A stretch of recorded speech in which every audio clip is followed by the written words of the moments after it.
started over 100 years ago. It started with a gentleman named Charles Wixon. He realized that there was this need, unmet need out there, and that the sausage makers or the meat makers actually didn't have anyone or anything to really season their meat. And so what he did was he would create seasonings at night, and then he would actually peddle them down by the sausage area, the meat packing area during the day. And so that's how he started his seasoning business, by doing that. So it's a great little story.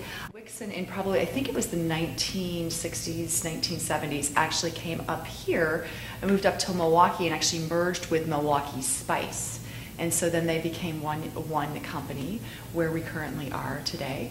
And then about in 2000, I believe it was about 2005, three owners, the current three owners, took over the corporation, and it has absolutely blossomed.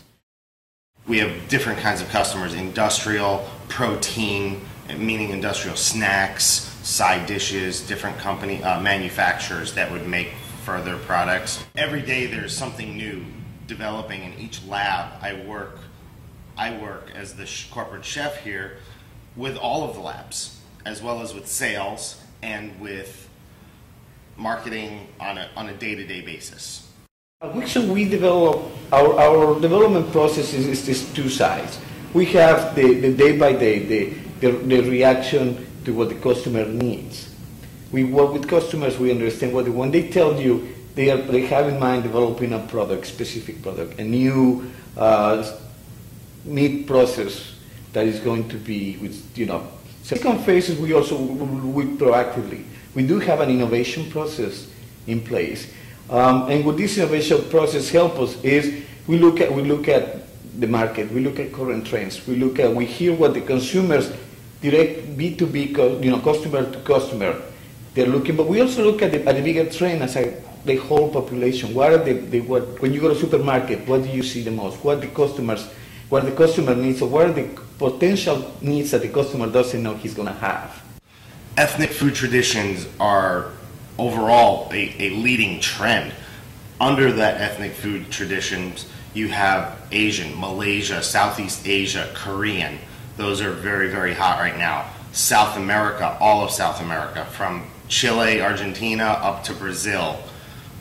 Foods, chili peppers from those countries. Mexico, modern Latin cuisine, fusion of all these foods. And all of this is growing really, really fast.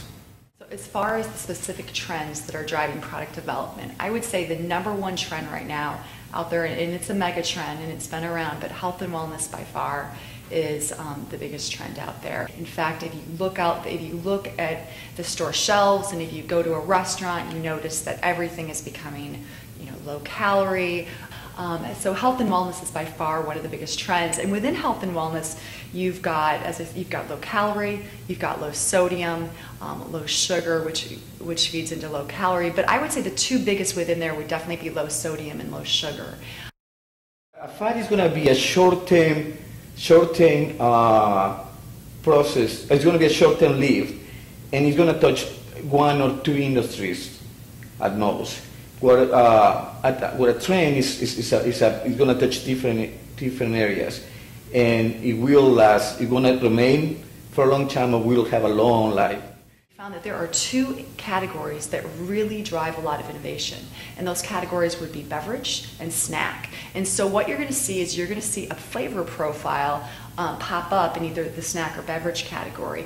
And once it starts to go beyond those 2 categories, then because within those 2 categories, a lot of flavor profiles come and go so quickly. And so when you start to see the flavor go beyond into other categories, then it's going to stay.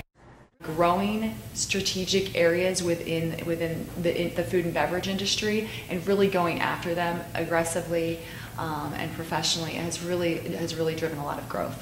So we just continue to grow year over year.